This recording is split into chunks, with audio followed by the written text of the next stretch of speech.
Hello students, welcome back to the class of 9th standard. So today we are going to continue the chapter written by Clifford Martis, that is Whatever We Do. ಆತ್ಮೀಯ ವಿದ್ಯಾರ್ಥಿಗಳೇ, ಇವತ್ತು ನಾವು what ever we do ಅನ್ನುವಂತಹ ಗದ್ಯ ಭಾಗ, Clifford ಮಾರ್ಟಿಸ್ ಅವರು ಬರೆದಿರುವಂತಹ ಒಂದು ಗದ್ಯ ಭಾಗ, ಇದನ್ನು ನಾವು ಮುಂದುವರಿಸೋಣ. ಸೊ ಈಗ already in the before chapter we came to know how the people behave with the beggars. ಭಿಕ್ಷುಕರ ಜೊತೆಯಲ್ಲಿ ಕೂಡ ಯಾವ ರೀತಿಯಾಗಿ ಜನ ನಡ್ಕೊಳ್ತಾರೆ ಎಂಬುದನ್ನು ಈಗಾಗಲೇ ನಮಗೆ ಗೊತ್ತಾಗಿರುವಂಥ ವಿಷಯ. ಸೊ ಮುಂದೆ ಹೋಗಪ್ಪ ಅಂದರೆ ಮುಂದೆ ಹೋಗಿಬಿಡು ಅನ್ನುವಂತಹ ಮಾತುಗಳಾಗಿರ್ಬೋದು. ಕೆಲವೊಂದು ಮುಂಬೈ ಅನ್ನುವಂಥ ಪ್ರದೇಶದಲ್ಲಿ ಮಾಫ್ ಕರೋ ಅಂದರೆ ಸಾರಿ ಅಂತ ಕೇಳೋದು, ಪ್ಲೀಸ್ ಎಕ್ಸ್ಕ್ಯೂಸ್ ಅಂತ ಹೇಳುವಂಥ ಮಾತುಗಳು.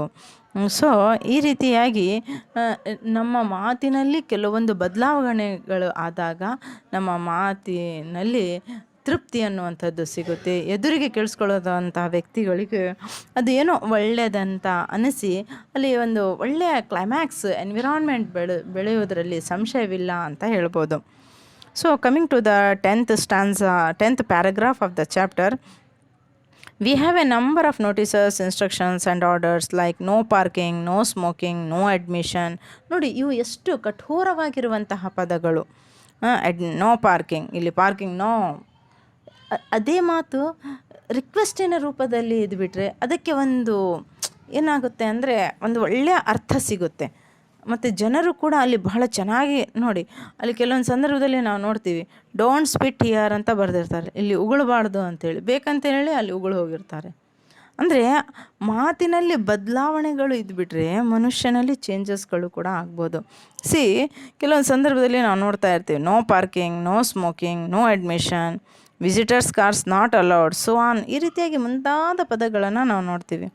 Don't these terms sound rather rough, ಇವು ಎಷ್ಟು ಕಠೋರ ರಫ್ ಆಗಿರುವಂಥ ಪದಗಳು ತಾನೇ. True, people are trying to be brief because briefly is a genuine need in such public notices, but we have seen that at least in case of smoking people have made some innovation. Nowadays they write thank you for not smoking. ನೋಡಿ, no smoking ಅಂತ ಬರೆಯೋದಕ್ಕಿಂತ ಅಲ್ಲಿ thank you for no smoking ಅಂತ, not smoking ಅನ್ನುವಂಥ ಪದ ಎಷ್ಟು ಪ್ರಭಾವಶಾಲಿಯಾಗಿರುತ್ತೆ ಎಂಬುದನ್ನು ನಾವಿಲ್ಲಿ ಅರ್ಥ ಮಾಡ್ಕೊಳ್ಬೋದು. Can't we try to use better terms in other cases also? ಈ ರೀತಿಯ ಒಂದು ಬದಲಾವಣೆಗಳನ್ನು ನಾವು ಇನ್ನೂ ಬೇರೆ ಕಡೆ ಕೂಡ ಮಾಡ್ಬೋದಲ್ವಾ? I am not suggesting that in every case we should say thank you for. We can think of innovative methods to make our orders, instructions and notices sound more polite, more polished. In South India, some restaurants are famous for the tasty fare they offer. Naturally, therefore, they have a big rush and it is a problem for the management. In one such restaurant, I saw a board, don't sit here for a long time. ನೋಡಿ, south India ಅಂದರೆ ನಾವು ವಾಸ ಮಾಡ್ತಾಯಿದ್ದೀವಿ, we are in south India, ಹೌದಾ? ದಕ್ಷಿಣ ಭಾಗ ನಮ್ಮದು, ಭಾರತದ ದಕ್ಷಿಣ ಭಾಗದಲ್ಲಿ ನಾವು ಸೊ ನಮ್ಮದೇ ಆಗಿರುವಂತಹ ಇಲ್ಲಿ ಉದಾಹರಣೆಗಳನ್ನು ನಾವು ನೋಡ್ಕೊಳ್ಬೋದು. What is there? We are observing in some restaurants. ಕೆಲವೊಂದು ರೆಸ್ಟೋರೆಂಟ್ಸ್ಗಳಲ್ಲಿ ನಾವು ನೋಡ್ತಾ ಇರ್ತೀವಿ, ಅಲ್ಲಿ ಏನಂತ ಬರೆದಿರ್ತಾರೆ, ಯಾಕಂದರೆ ಕಾಮನ್ ಆಗಿ ಸೌತ್ ಇಂಡಿಯಾ ಅಂತ ಹೇಳಿದಾಗ ಇಲ್ಲಿ ಡಿಶಸ್ಗಳು ಬಹಳ ಟೇಸ್ಟಿಯಾಗಿರುವಂಥ ಡಿಶಸ್ಗಳು ಸಿಗ್ತವೆ. ಸೊ ಹೀಗಾಗಿ ರಶ್, ಕ್ರೌಡ್ ಜಾಸ್ತಿ ಆಗಿರುತ್ತೆ, ಬಹಳ ಜನರು ಅಲ್ಲಿ ಬರ್ತಾ ಇರ್ತಾರೆ, ಹೋಗ್ತಾ ಇರ್ತಾರೆ. ಸೊ ಆ ಮ್ಯಾನೇಜ್ಮೆಂಟಿಗೆ ಏನಾಗ್ಬಿಡುತ್ತೆ ಅಂದರೆ ದೊಡ್ಡ ಹೆಡ್ಡೇಕ್ ಅದು. ಬಂದು ಒಂದು ಕಪ್ ಟೀ ಕುಡಿದು ಒಂದು 10 ನಿಮಿಷ 15 ನಿಮಿಷ ಕುತ್ಕೊಂಡ್ಬಿಟ್ರೆ ಅವ್ರಿಗೆ ತಲೆನೋವು, ಯಾಕಂದರೆ ಬೇರೆ ಕಸ್ಟಮರ್ಸ್ಗಳಿಗೆ ಜಾಗ ಇರಲ್ಲ. ಸೊ ಅವರು ಒಂದು ಬೋರ್ಡನ್ನು ಅಲ್ಲಿ ಹಾಕ್ಬಿಟ್ಟಿರ್ತಾರೆ, ಏನಂತ, don't sit here for A long time. ನೋಡಿ, ಇಲ್ಲಿ ಜಾಸ್ತಿ ಹೊತ್ತು ಕುತ್ಕೊಳ್ಬೇಡಿ. ನೋಡಿ, ಇಂತಹ ಪದಗಳು ನಮ್ಮ ದೇಶದ ಸಂಸ್ಕೃತಿಯನ್ನು ಕಲಿಸಲ್ಲ. ಫಸ್ಟ್ ನೋಡಿ, ಎಷ್ಟು ನೆಗೆಟಿವ್ ಅಲ್ಲ ಇಂತಹ ಮಾತುಗಳು, ಎಷ್ಟು ಆಡಾಗಿ ಕಾಣಿಸ್ಕೊಡ್ತವೆ. Can they not say the same thing in better words? ಅದೇ ವರ್ಡ್ಸ್ಗಳನ್ನು ಇನ್ನೂ ಬೆಟರನ್ನಾಗಿ ಮಾಡಿಬಿಟ್ರೆ ಜನರು 5 ನಿಮಿಷ ಕುತ್ಕೊಳ್ಳೋರು 2 ನಿಮಿಷ ಕುತ್ಕೊಂಡು ಹೋಗ್ಬಿಡ್ತಾರೆ. ಅದರಲ್ಲಿ ಬದಲಾವಣೆ ಇರಬೇಕು. ಏನಂತ ಲಕಿಲಿ ಈ ರೈಟರ್ ಹೇಳ್ತಾ ಇದ್ದಾನೆ, ಅವನು ಒಂದು ಕಡೆ ಈ ಥರ ಸೌತ್ ಇಂಡಿಯಾದ ಒಂದು ರೆಸ್ಟೋರೆಂಟ್ನಲ್ಲಿ ಈ ಸಾ ಲೈಕ್ ದಿಸ್, ಈ ಥರ ಏನೋ ಬೋರ್ಡನ್ನು ನೋಡ್ದ, ಅವನಿಗೆ ಭಾಳ ಬೇಜಾರಾಯಿತು. ಲಕ್ಕಿಲಿ ಅವನು ಹೇಳ್ತಾ ಇದ್ದಾನೆ, ಮತ್ತೆ ಒಂದು ಕಡೆ ಅವನಿಗೆ ಹೋಗಬೇಕಾಯ್ತು, ಅಲ್ಲಿ ಅವನು ಹೇಳ್ತಾ ಇದ್ದಾನೆ, I saw in another place A board, ಇನ್ನೊಂದು ಕಡೆ ಒಂದು ಬೋರ್ಡ್ ನೇತಾಡೋದನ್ನು ನಾನು ನೋಡಿದೆ. ಏನಂತ, please make room for waiting customers. ನೋಡಿ, ಅಲ್ಲಿ ವೇಟನ್ನು ಮಾಡ್ತಾ ಇದ್ದಾರೆ ಸುಮಾರು ಗಿರಾಕಿಗಳು, ಕಸ್ಟಮರ್ಸ್ಗಳು. ಅವ್ರಿಗೂ ಕೂಡ ನೀವು ರೂಮನ್ನು ಬಿಟ್ಕೊಡಿ, ಮೇಕ್ ರೂಮ್, ಅವರಿಗೆ ಜಾಗವನ್ನು ಪ್ರೊವೈಡ್ ಮಾಡಿ ಅಂತ ಹೇಳಿದಾಗ, ಇಲ್ಲಿಂದ ಜಲ್ದಿ ಹೋಗ್ಬೇಕಪ್ಪ, ಬೇರೆಯವ್ರು ಕೂಡ ಬರ್ತಾರೆ, ಅವರು ನಮ್ಮ ಹಾಗೆ ಹ್ಯೂಮನ್ ಬೀಯಿಂಗ್ಸ್, ಅವರಿಗೂ ಕೂಡ ಸ್ವಲ್ಪ ಕುತ್ಕೊಳ್ಬೇಕು ಅನ್ನುವಂಥದ್ದು ಇರುತ್ತೆ ಅನ್ನುವಂಥ ಒಂದು ಥಿಂಕಿಂಗ್ ತಲೆಯಲ್ಲಿ ಬಂದುಬಿಡುತ್ತೆ. ಸೊ ವ್ಯಕ್ತಿಗಳು ಅಲ್ಲಿಂದ ಜಲ್ದಿ ಪಲಾಯನವನ್ನು ಮಾಡಿಬಿಡ್ತಾರೆ. Luckily, I saw in another place a board, please make room for waiting customers. In yet another place, ಇನ್ನೊಂದು ಕಡೆ ಏನು ನೋಡಿದ್ರು, I saw notice which read, kindly make room for waiting friends. ನೋಡಿ, ಅಲ್ಲಿ ಹೊರಗಡೆ ನಿಂತಹ ನಿಮ್ಮ ಫ್ರೆಂಡ್ಸ್ಗಳಿಗೆ ಕೈಂಡ್ಲಿ, ಎಷ್ಟು ರಿಕ್ವೆಸ್ಟಿಂಗ್ ವರ್ಡ್ ತಾನೇ ಇದು. ಇದನ್ನು ಓದಿದ ತಕ್ಷಣ ಜಾಗ ಅಲ್ಲಿಂದ ನಾವು ಎದ್ದೋಗ್ಬಿಡಬೇಕು. ಸೊ ಈ ರೀತಿಯ ಡಿಫ್ರೆನ್ಸಸ್ ವರ್ಡ್ಸ್ಗಳಲ್ಲಿ ಚೇಂಜಸ್ಗಳನ್ನು ನಾವು ಮಾಡಿಕೊಂಡಾಗ, if we make better our language, our style, our words, ಒಂದು ಬೆಟರನ್ನು, ಬದಲಾವಣೆಯನ್ನು ನಾವು ತಂದುಕೊಂಡಾಗ ಅಲ್ಲಿ ನಮಗೆ ಒಂದು ಅರ್ಥ ಅನ್ನುವಂಥದ್ದು ಸಿಗುತ್ತೆ, ಚೇಂಜಸ್ಗಳು ಆಗ್ತವೆ, ಯಾವುದೇ ರೀತಿಯ ಪ್ರಾಬ್ಲಮ್ಸ್ಗಳು ಆಗದೆ ಅಲ್ಲಿ ಸಕ್ಸಸ್ ಅನ್ನುವಂಥದ್ದು ಸಿಗುತ್ತೆ. It is our practice to be brief while sending telegrams. Here again the reason is brevity. We want to save words in order to cut cost. So if someone wants to request his brother to receive him at the station, he might send a telegram somewhat like this: reaching Mumbai Thursday, stop Shatabdi, stop, meet station. ಹಣ ಉಳಿತ, ಒಂದು ಕಾಲದಲ್ಲಿ Telegram ಇರ್ತಾಯಿತ್ತು, ಇವಾಗೇನು ಬಿಡಿ mobile ಇರುತ್ತೆ, ಸಡನ್ನಾಗಿ ಮೆಸೇಜಸ್ಗಳಾಗಿರ್ಬೋದು, ಕಾಲ್ ಆಗಿರ್ಬೋದು, WhatsApp ಕಾಲ್ ಆಗಿರ್ಬೋದು, ಅಥವಾ ವಾಟ್ ಯು ಸೇ ವಿಡಿಯೋ ಕಾಲ್ಸ್ಗಳಾಗಿರ್ಬೋದು ಮಾಡ್ತೀವಿ. ಬಹಳ ವೇಗ, ವಿದಿನ್ ಫ್ರ್ಯಾಕ್ಷನ್ ಆಫ್ ಸೆಕೆಂಡ್ ಒಬ್ಬರು ಇನ್ನೂ ಎಷ್ಟೇ ದೂರದಲ್ಲಿರ್ಬೋದು, ಭೂಮಿಯ ವಿಶ್ವದಲ್ಲಿ ಎಲ್ಲೋ ಒಂದು ಮೂಲೆಯಲ್ಲಿದ್ದರೂ ಕೂಡ ಮಾತಾಡಲಿಕ್ಕೆ ಭಾಳ ಸುಲಭವಾಗಿದೆ. But a time was there. ಆದರೆ ಒಂದು ಕಾಲ ಯಾವ ಥರ ಇತ್ತು, ಟೆಲಿಗ್ರಾಮ್ಸ್ಗಳು ಬರ್ತಾಯಿತ್ತು.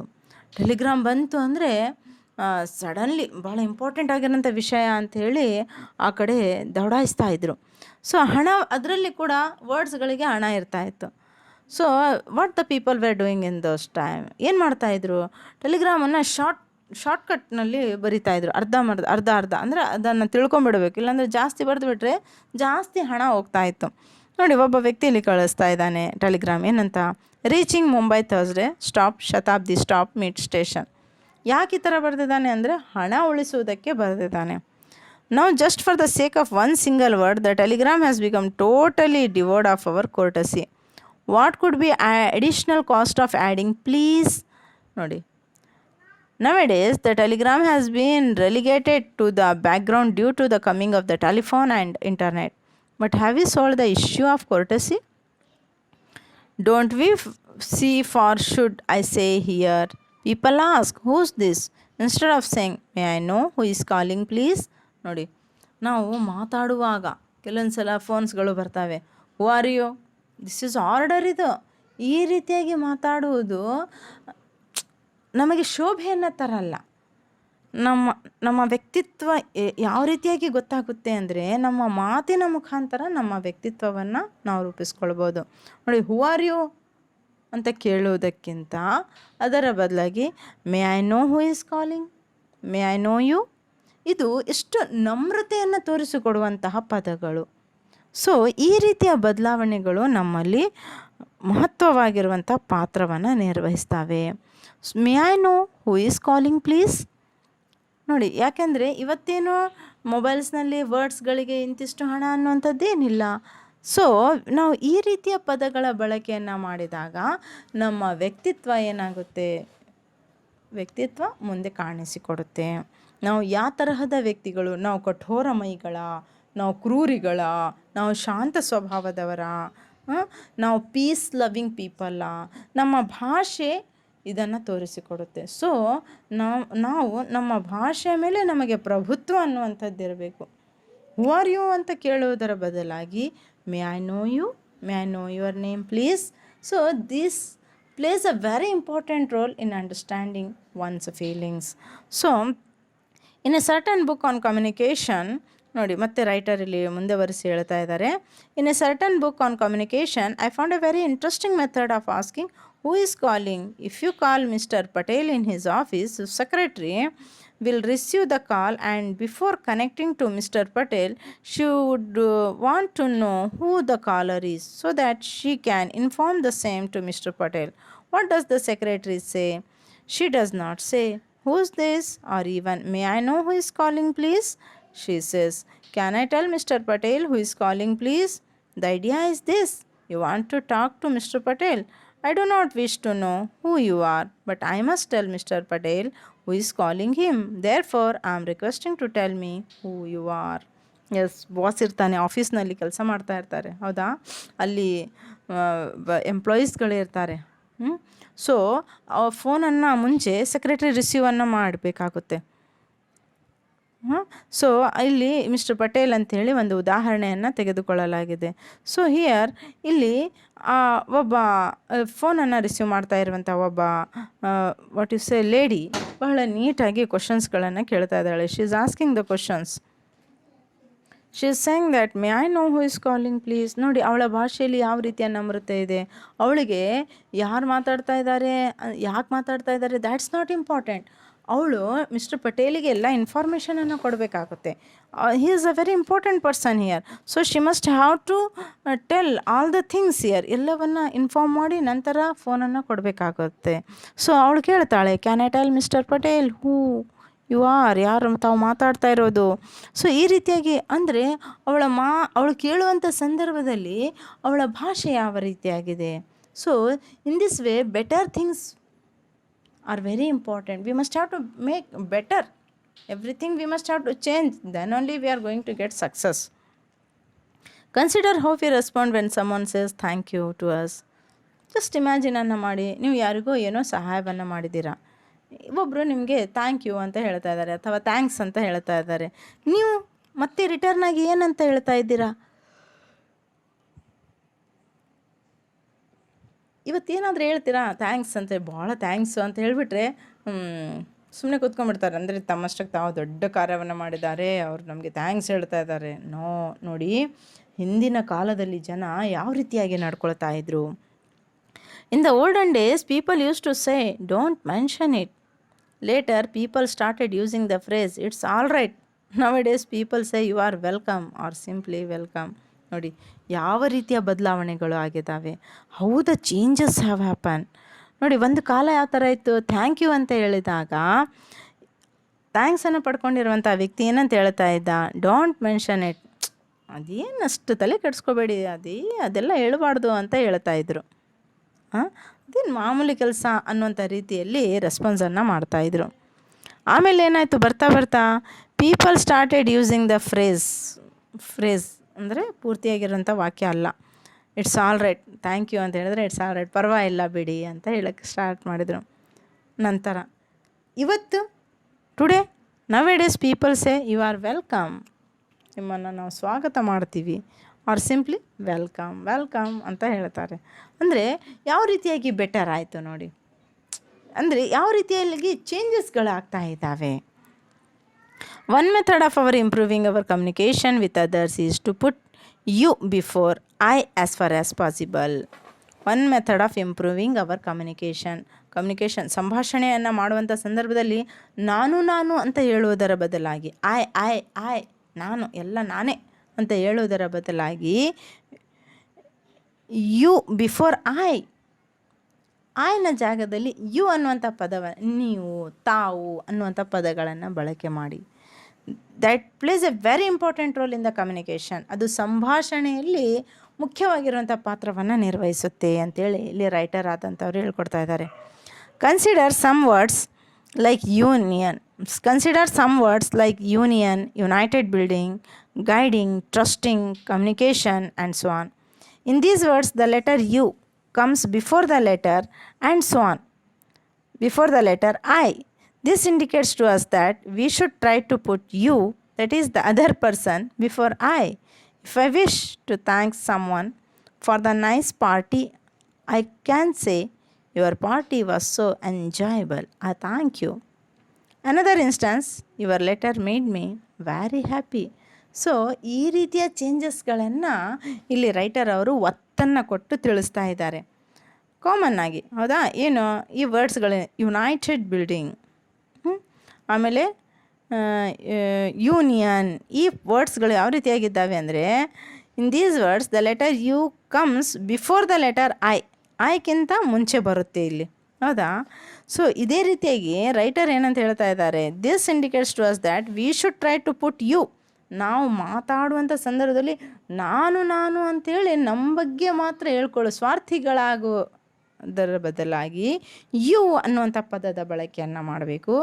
ಸೊ ದ್ಯಾಟ್ ಯಾವ ರೀತಿಯಾಗಿ you that is the other person before ಐನ ಜಾಗದಲ್ಲಿ ಯು ಅನ್ನೋದನ್ನು ಹಾಕೋದನ್ನು ರೂಢಿಸ್ಕೊಳ್ಳಿ. If I wish to thank someone for the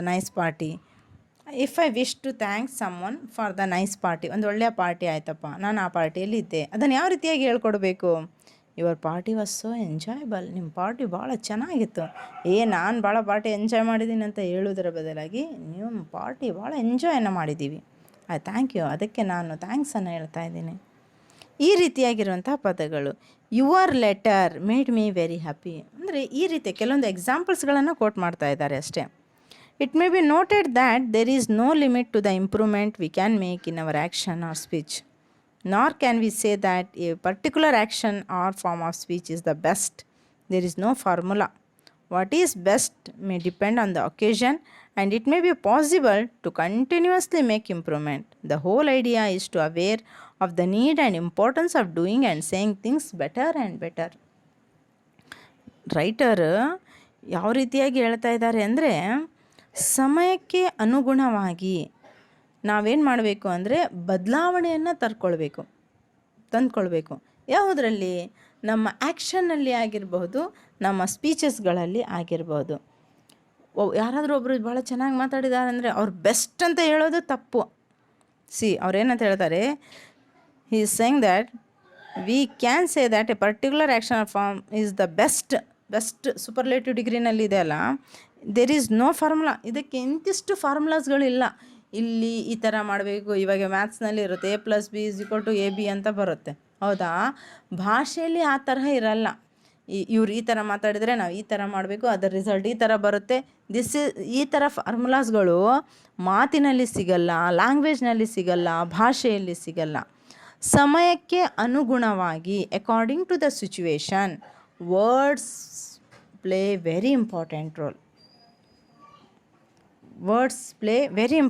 role. And also occasions, ಸನ್ನಿವೇಶಗಳು, ಸಿಚುವೇಶನ್ಸ್ಗಳು ಯಾವ ರೀತಿಯಾಗಿದ್ದಾವೆ, ಇಟ್ ಡಿಪೆಂಡ್ಸ್ ಅಪಾನ್ ದಟ್.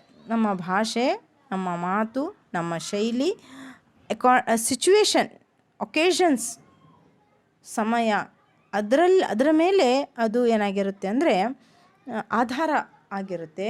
ಮತ್ತು ಅಂಥದ್ರಲ್ಲಿ ನಾವೇನು ಮಾಡಬೇಕಾಗುತ್ತೆ ಅಂದರೆ ರೈಟರ್ನ ಪ್ರಕಾರ ಇಂಪ್ರೂವ್ಮೆಂಟ್ಸ್ಗಳನ್ನು ಮಾಡಿಕೊಂಡು ಅದನ್ನು ನಾವು ಯೂಸನ್ನು ಮಾಡಬೇಕು ಅನ್ನೋದು ರೈಟರ್ನ ಒಂದು ಅಭಿಪ್ರಾಯ. ಇದೆಲ್ಲವನ್ನು ಅವ್ರು ಯಾಕೆ ಹೇಳ್ಕೊಡ್ತಾ ಇದ್ದಾರೆ? ಫಾರ್ ಎಕ್ಸಾಂಪಲ್ ಭಿಕ್ಷುಕರದ ಬೆಗರ್ಸ್ ಆಗಿರ್ಬೋದು, is explaining about the beggars, doctors, in the hotels, restaurants, waiters, and also auto rickshaws, passengers. He quoted a number of examples in this chapter. ಈ ಒಂದು ಗದ್ಯ ಭಾಗದಲ್ಲಿ ಸುಮಾರು ರೀತಿಯ ಉದಾಹರಣೆಗಳನ್ನು, ಸನ್ನಿವೇಶಗಳನ್ನು, ಘಟನೆಗಳನ್ನು ತೋರಿಸ್ಕೊಟ್ಟಿದ್ದಾರೆ. ಕಾರಣ ಏನು ಅಂದರೆ ಇಲ್ಲಿ ಪ್ರತಿಯೊಂದು ಸಂದರ್ಭದಲ್ಲಿ ಕೂಡ ಭಾಷೆ ಅನ್ನುವಂಥದ್ದು ಮುಖ್ಯವಾಗಿದೆ ಎಂಬುದನ್ನು ತೋರಿಸ್ಕೊಡೋದಕ್ಕೆ. Language is very important. ಆ ಲ್ಯಾಂಗ್ವೇಜ್ನಲ್ಲಿ ಬೆಟರ್ ಆಗುವಂತಹ ಲ್ಯಾಂಗ್ವೇಜು ಯಾವ ರೀತಿ ಪ್ರಭಾವಶಾಲಿಯಾಗಿರುತ್ತೆ ಎಂಬುದನ್ನು ತೋರಿಸ್ಕೊಡುವುದಕ್ಕೆ ಅವ್ರೇನು ಮಾಡಿದ್ದಾರೆ ಅಂದರೆ ಸುಮಾರು ರೀತಿಯ ಉದಾಹರಣೆಗಳನ್ನು ಇಲ್ಲಿ ತೋರಿಸ್ಕೊಟ್ಟಿದ್ದಾರೆ.